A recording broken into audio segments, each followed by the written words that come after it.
The Trump administration has recently made a series of moves to address rampant anti-Semitism across American college campuses.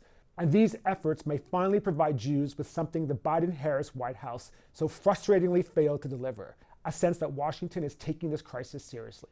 There's the appointment of civil rights lawyer Leo Terrell to lead the Department of Justice's task force to combat anti-Semitism, and the freezing of $400 million in federal funds for Columbia University, and demands to protect Jewish college students by new Department of Education Secretary Linda McMahon, and the controversial arrest and possible deportation of anti-Israel activist Mahmoud Khalil.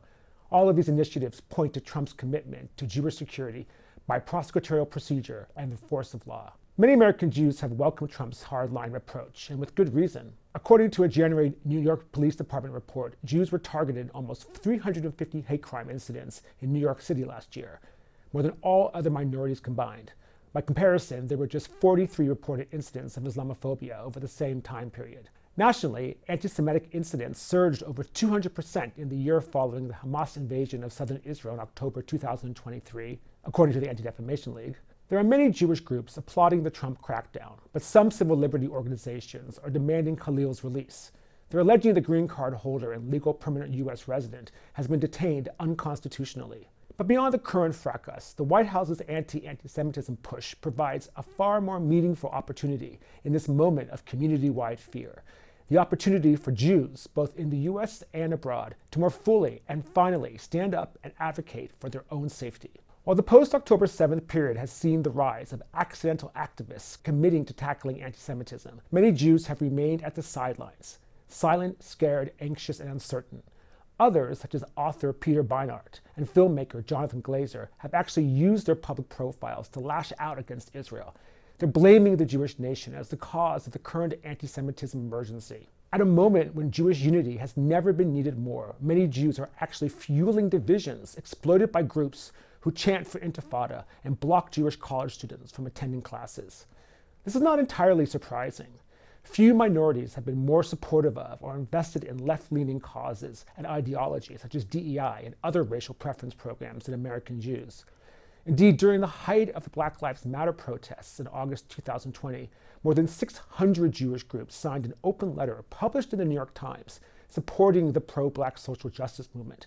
And they did so despite the baffling embrace of Black Lives Matter leadership of anti-Zionist rhetoric in its seminal 2016 manifesto. That manifesto declared Israel an apartheid state and accused it of genocide. Meanwhile, on college campuses, DEI leaders such as former University of Michigan Administrator Rachel Dawson have framed Jewish students as wealthy and privileged, with little need for the institutional support DEI offices provide to most other minority groups. And the result?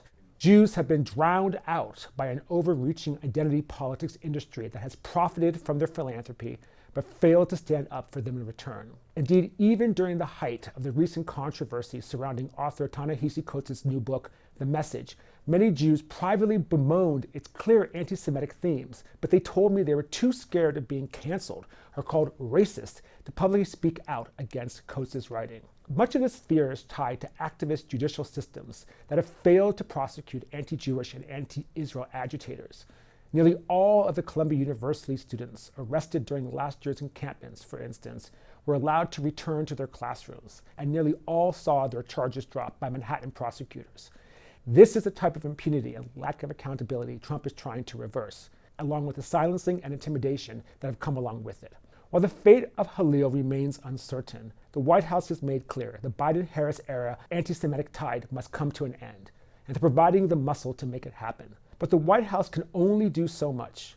Ultimately, Jews themselves must demand their needs are heard, their safety guaranteed, just like any other minority groups they've championed so vocally for so long. There's no more potent a weapon for Hamas and its global band of sycophants and enablers than Jewish silence, which is why the time for Jewish timidity is over.